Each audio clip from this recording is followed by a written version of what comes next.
오늘은 깨어있는 교회라는 제목입니다. 이 교회 안에는 성도도 포함되어집니다. 깨어있는 교회, 깨어있는 성도들이라는 제목이에요.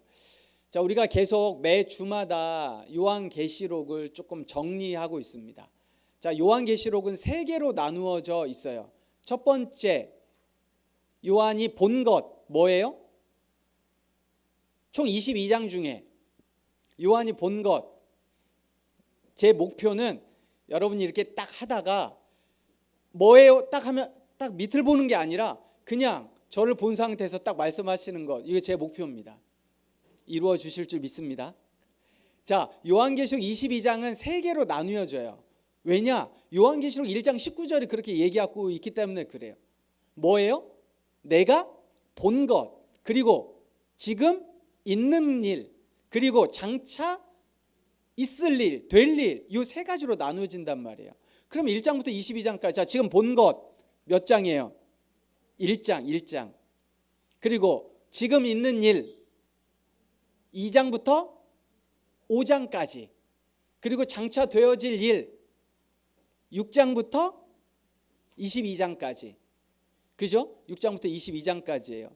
자, 그런데 두 번째, 지금 있는 일, 그죠? 지금 있는 일은 2장부터 5장까지인데 2장부터 3장까지는 어디에서 있는 일? 지상에서, 지상 교회에서 지금 있는 일에 대해서 요한이 설명해 주고 있어요. 또 4장하고 5장은요, 천상에서, 하늘에서 있는 일에 대해서 이야기를 해주고 있어요.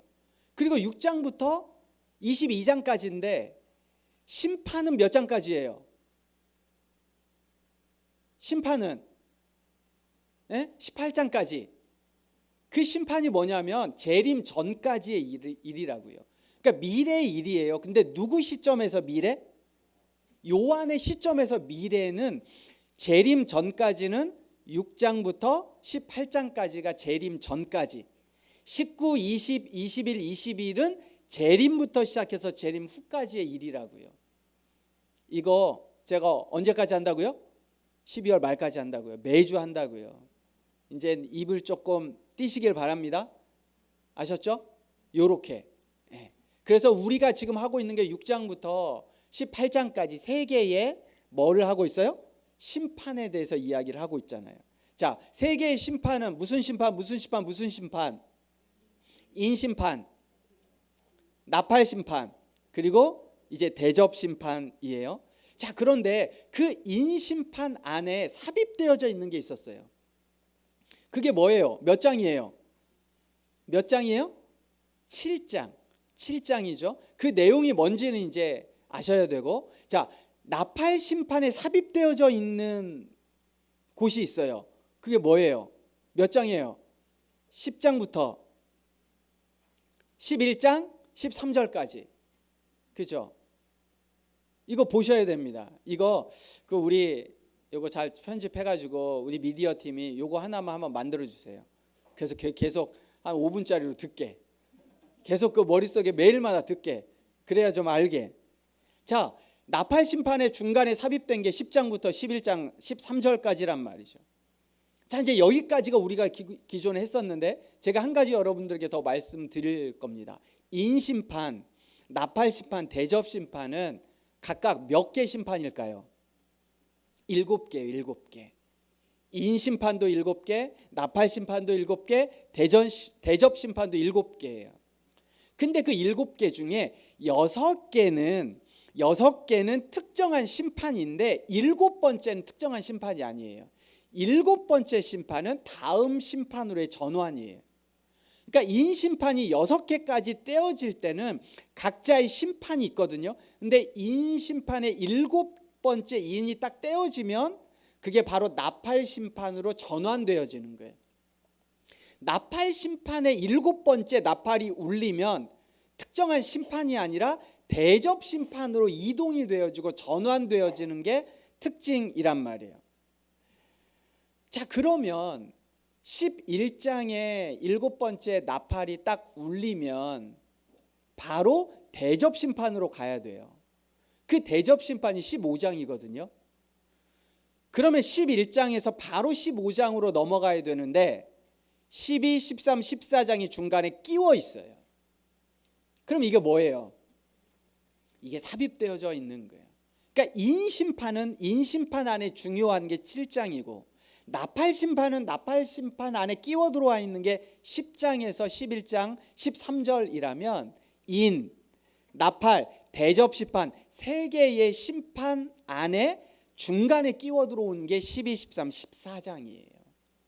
이래서 12, 13, 14장이 굉장히 중요합니다. 대접심판이 마지막 심판이거든요. 근데 마지막 심판이 있기 전에 15장부터 이제 16장 이렇게 마지막 심판이 있기 전에 창세기부터 시작해서 구약의 예언들, 여러분 우리가 다 설명은 안 했지만 요한계시록은 다니엘서가 배경이에요. 에스겔이 배경이고 스가랴가 배경이에요. 또 이사야 선지자가 배경이에요. 그러니까 요거를 알아야 되거든요. 근데 이 당시에 원 독자인 유대인들은 이미 다 알고 있어요. 이거 말고도 창세기, 출애굽기, 스가랴 이렇게 마이너로 한 7개 성경이 이 요한계시록에 압축되어져 있어요. 그렇기 때문에 창세기부터 시작되어져 있는 이 구약의 예언들이 종말의 시대까지 어떻게 그 예언들이 이루어지는가가 요한계시록의 중요한 키란 말이죠. 그런데 그 심판이 어떻게 이루어져 왔는지 감추어진 내용을 오픈하고 그 비밀을 열어놓는 게 12, 13, 14장이에요.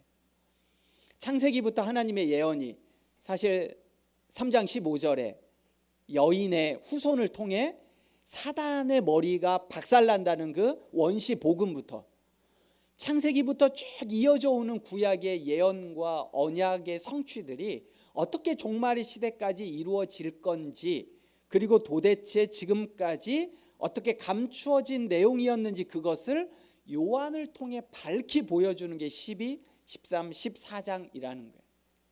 그래서 오늘은 12, 13, 14장을 좀 빠르게 여러분과 같이 성경을 통해 좀 볼 겁니다. 자, 12장 1절 거기에 여자에다 동그라미를 쳐놓으세요. 12장 1절에 여자에게 동그라미를 쳐놓고 12장 1절의 시작이 하늘에서 이 일이 벌어지는 거예요. 자, 그런데 여자가 등장을 합니다. 여자에다 동그라미를 쳐놓고, 근데 2절에 보니까 이 여자가 아이를 낳습니다. 아이에다 동그라미를 쳐놓으세요. 자, 이 여자가 누구냐? 한쪽으로 쭉 옮겨 적으시고 이 여자가 교회예요. 이 여자가 교회입니다. 그리고 2절에 아이 있죠? 아이가 누구냐면 예수님이에요. 이 우주적인 교회인 이 여인이 아이를 낳는데 이게 예수님입니다. 그러니까 사실은 예수님이 교회를 낳은 게 아니고 예수님이 먼저 있고 그 다음에 이제 교회가 시작되어지는 것이 일반적으로 우리가 알고 있는데, 요한계시록에 보면 교회가 사실 예수님을 낳는 거예요. 그러니까 이 교회는 유니버셜 처치, 아주 우주적인 교회를 이야기를 해요. 우주적인 교회. 그렇기 때문에 여러분, 교회가 굉장히 중요해요. 지역교회를 넘어서 교회가 예수님을 낳는 겁니다. 자, 3절에 보면 붉은 용이 나옵니다. 동그라미를 쳐놓으시고, 붉은 용이 누구예요? 누굴까요? 이게 사단이에요. 사단이라고 표시를 해놓으세요. 그리고 4절에 보니까 그 꼬리가 하늘의 별 3분의 1을 끌어다가 땅에 던짐에 용이 해산하려는 여자 앞에서 그가 해산하면 그 아이를 삼키고자 하더니, 사단은 메시아가 이 땅에 태어나는 것을 용납하지 않아요. 원하지 않아요. 그래서 헤롯을 통해 어떻게 돼요? 예수를 죽이고 싶어 한 거죠. 근데 그 바람이 이루어지지 못했어요. 결국에는 차선으로 예수님을 십자가에 못 박혀 죽이죠. 그런데 어떻게 됩니까? 그 여자의 후손이 죽음에서 승리하고 살아나서 하늘로 승천하게 되는 내용이 3절 이후에 쭉 이야기가 되어져요. 그리고 나서 7절에서 9절에 보면 하늘에서 큰 전쟁이 있습니다. 이 전쟁에서 사단과 사단의 사자들이 져서 이 땅으로 내려오게 돼요. 쫓기게 돼요. 그리고 10절에서 12절은 어떻게 됩니까? 하늘에서 그 승리의 찬가가 울려 퍼집니다. 자, 그리고 13절에 보면 용이 자기가 땅으로 내쫓긴 것을 보고 남자를 낳은 여자를 박해하는지라. 자, 여기 여자를 박해한다. 여자가 누구예요? 교회예요. 그러므로 지상으로 쫓겨난 사단이 그 분풀이로 지금도 교회와 교회에 속한 성도들을 끊임없이 괴롭히고 있다라는 거예요. 그렇기 때문에 12절은 하늘에서 있었던 일, 우리가 당하고 있는 이 땅 가운데서 당하고 있는 여러 가지 환난과 어려움과 고난의 시작이 어떻게 된 것인지를 알려줘요. 그리고 우리에게 이 땅에서의 영적인 전투가 있다는 사실을 분명하고 단호하게 알려주는 게 12장이에요. 당시 1세기 성도들뿐만 아니라 21세기 우리에게도 마찬가지로 알려주고 있습니다. 자, 그리고 13장으로 가면 하늘에서 이런 영적 전쟁에서 쫓긴 그리고 땅으로 내려온 사단과 사자들에 대해서 길게 설명을 해줍니다. 여러분, 13장의 사단의 정체를 정확하게 알 때 우리가 이제 영적으로 대비하고 맞설 수 있어요. 자, 1절에 보니까 바다에서 한 짐승이 올라옵니다.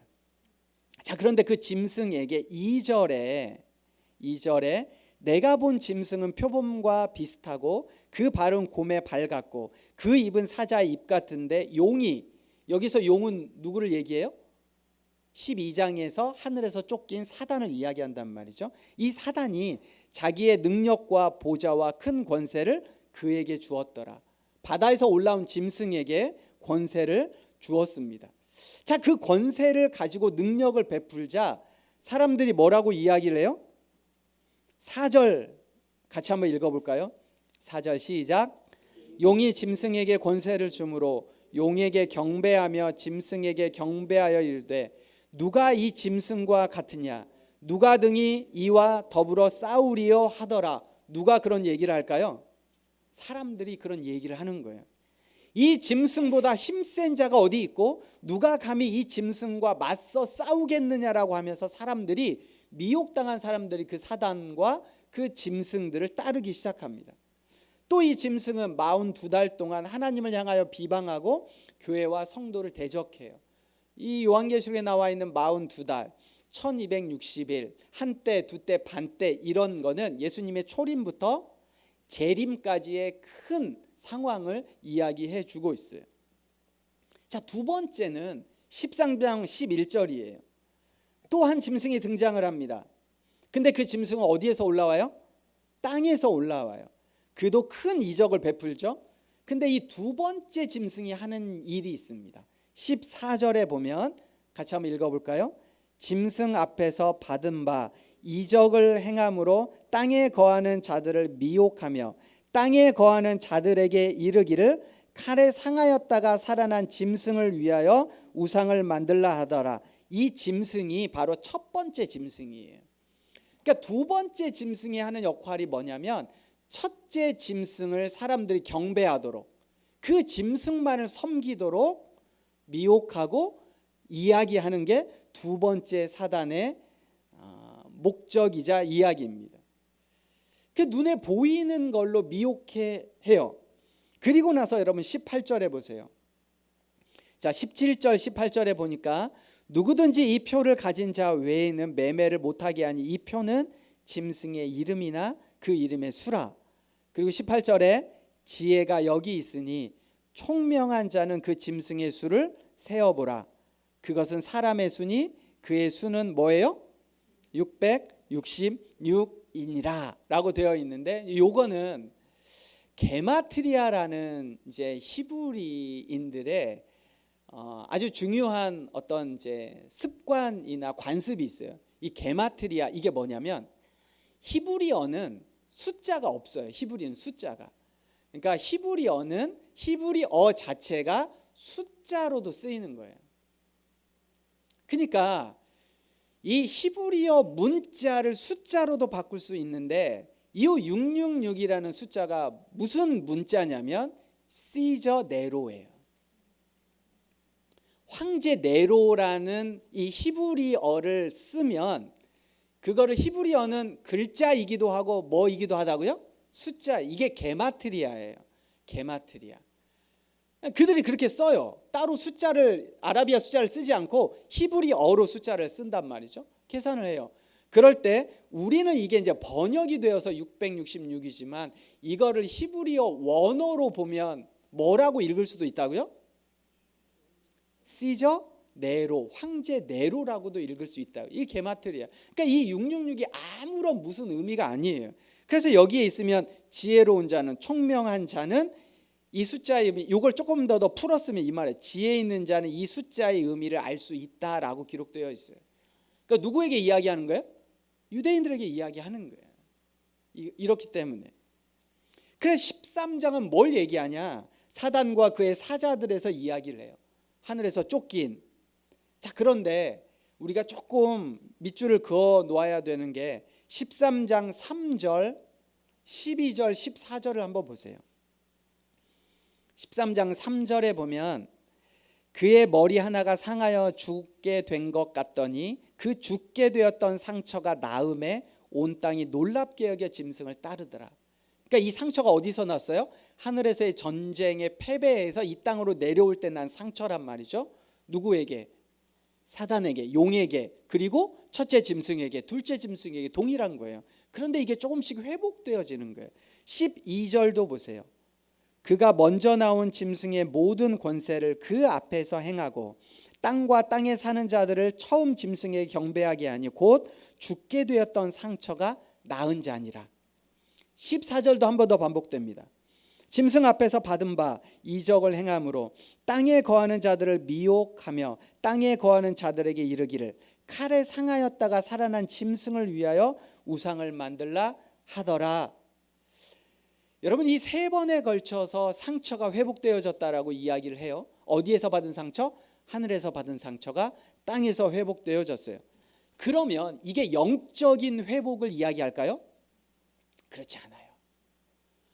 영적인 상처는 이미 사단에게 없어진 거예요. 하늘에서 있었던 영적인 능력은 이 사단 땅으로 내려 쫓길 때는 사단에게 아무것도 없는 거예요. 그런데 이 땅에 내려와서 그들이 여전히 가지고 있는 건 뭐예요? 그게 권세예요. 권세. 그런데 그 권세가 사람들에게는 두려운 존재예요. 여러분, 하늘에서는 전혀 두려운 존재가 아닌데 그게 땅으로 내려오면서는 그들에게 사람들이 두려운 존재로 알고 있다고요. 땅에 속한 사람들에게는 사단이 두렵습니다. 그런데 하늘에 속한 사람들에게는 결코 두렵지 않아요. 여러분, 이 사실을 기억해야 돼요. 13장이 우리에게 이야기해주고 있는 건 그들이 회복이 되어졌다라고 이야기를 하고 있는 그 회복은 영적인 회복이 아니라고요. 이미 사단이 이 땅 가운데로 내려왔을 때는 그에게 영적인 능력은 아무것도 없어요. 그렇기 때문에 우리가 사단이 두렵다, 사단이 주는 시험과 고난이 두렵다라고 이야기할 땐 우리에게 영적인 능력이 있다고 하면 능히 이길 수 있죠. 그런데 영적인 능력을 배제하고 영적인 존재라는 사실을 배제하고 바라볼 때는 두려운 존재가 될 수밖에 없어요. 그걸 존 버년이 어떻게 이야기하고 있냐? 사자가 묶여 있다는 거예요. 쇠사슬에. 사자가 능력이 있죠. 두려워요. 그런데 곰곰이 잘 보니까 사자에게 어떻게 되어졌어요? 쇠사슬로 묶여 있다고요. 그러면 그 쇠사슬의 범위 안으로만 들어가지 않으면 우리에게 사자는 아무런 해를 줄 수 없다라는 거예요. 이게 13장이 우리에게 이야기해 줍니다. 그리고 이제 14장으로 넘어가면 1절부터 5절을 우리가 묵상하고 쭉 돌아보면 무슨 얘기가 나와요? 14만 4천 사단에 맞서 승리한 사람들, 승리한 자들이 어린 양과 함께 시온산에서 함께 승리의 찬가를 부르더라라는 거예요. 이게 14장 1절부터 5절까지의 이야기예요. 그리고 그 14만 4천 승리한 자가 누군지를 설명하고 있는 게 14장 4절입니다. 4절, 5절에 별표를 좀 그어 놓으세요. 14장 4절부터 5절까지. 자, 그들이 누구냐? 승리한 자가 누구냐? 14만 4천이고 셀 수 없는 큰 무리인데 과연 그들이 어떤 사람이냐? 우리 같이 한번 읽어보겠습니다. 4절부터 5절 시작. 이 사람들은 여자와 더불어 더럽히지 아니하고 순결한 자라. 어린 양이 어디로 인도하든지 따라가는 자며 사람 가운데서 속량함을 받아 처음 익은 열매로 하나님과 어린 양에게 속한 자들이니 그 입에 거짓말이 없고 흠이 없는 자들이더라. 아멘. 여러분, 이 4절과 5절을 한마디로 요약하면 분별하여 선택한 자예요. 내가 어떤 것을 선택할 건가? 영적으로 순결함을 선택한 거예요. 세상을 쫓지 않았어요. 이 사람들은 어떤 사람이냐? 자기의 양, 목자 되신 예수 그리스도 주님만 따라가는 자였어요. 하나님만 선택하는 자, 분별하여 선택하는 자였어요. 입에 거짓말이 없고 흠이 없는 자다.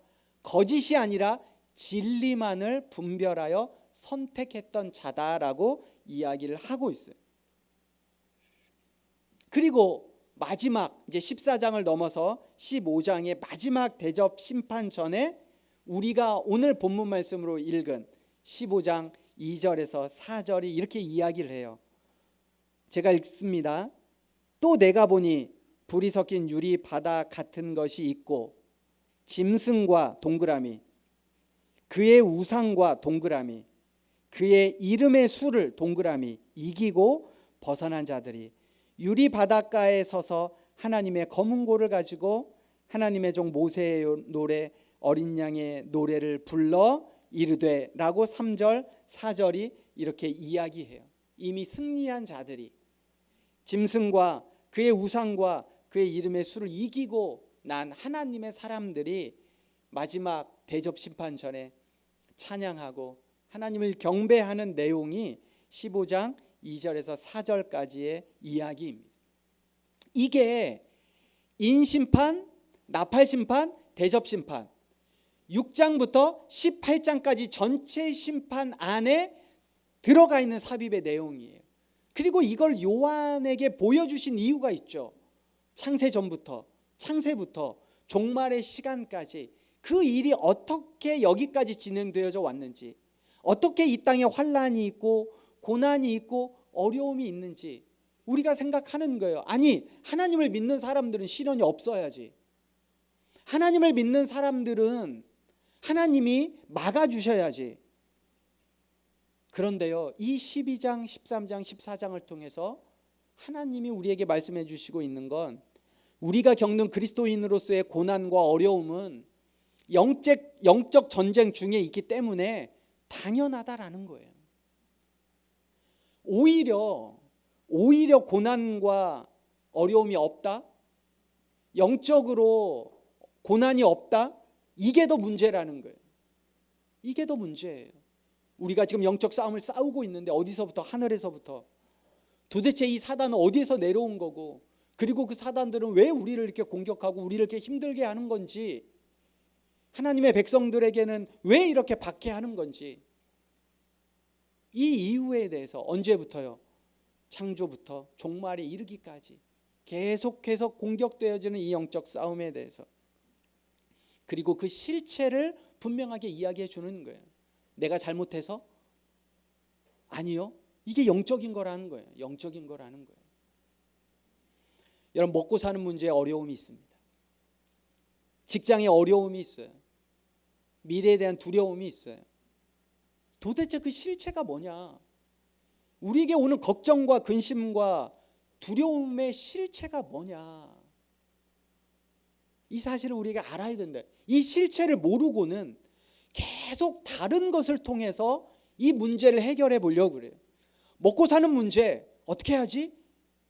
그래서 내가 노력하고 미래에 대한 걱정, 두려움, 이 실체에 대해서 정확하게 모르면 내가 수고하고 노력하지만, 그리고 그것을 얻어보지만, 이루어보지만 문제에 대해서는 전혀 해결이 안 되는 거죠.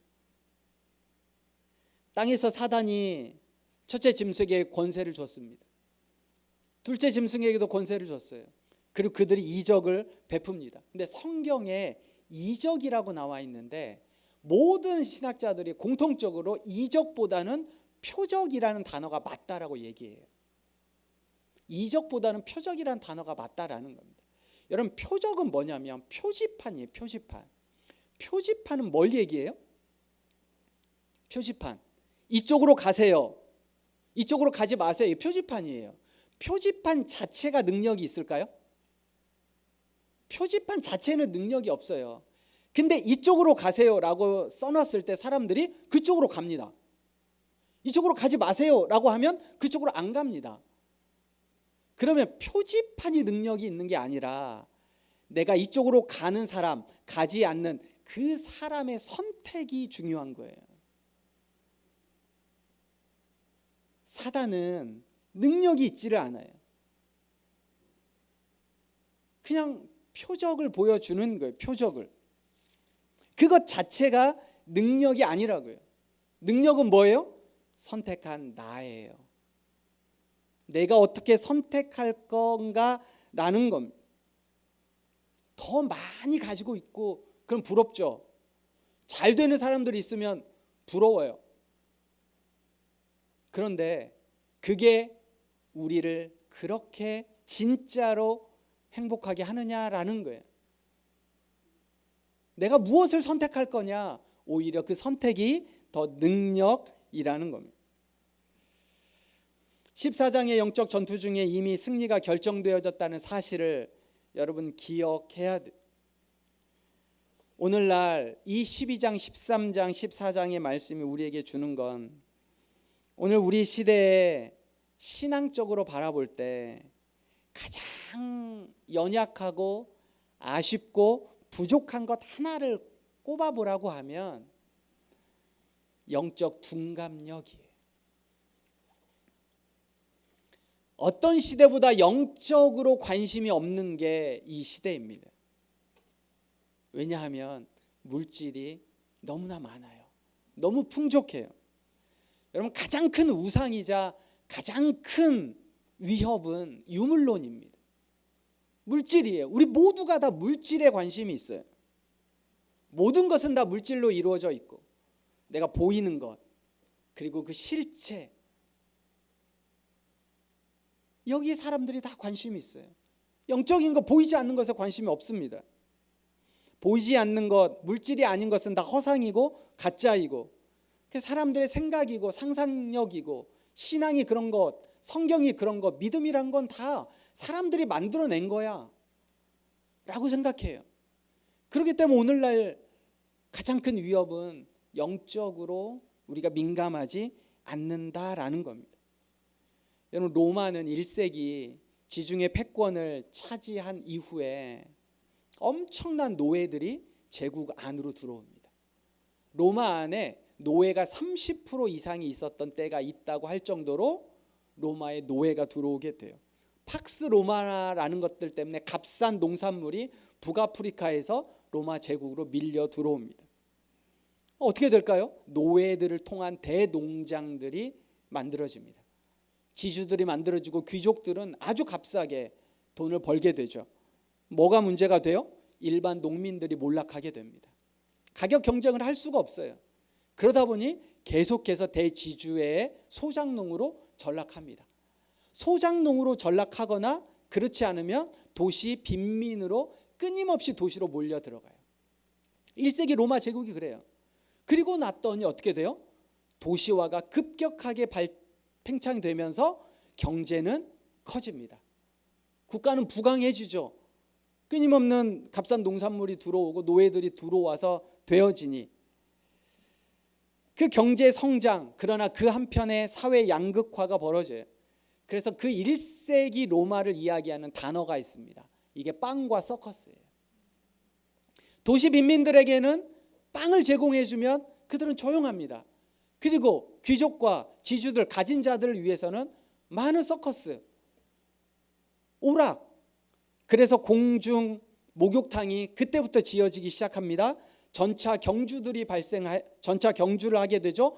검투사 경기가 매일 열려갑니다.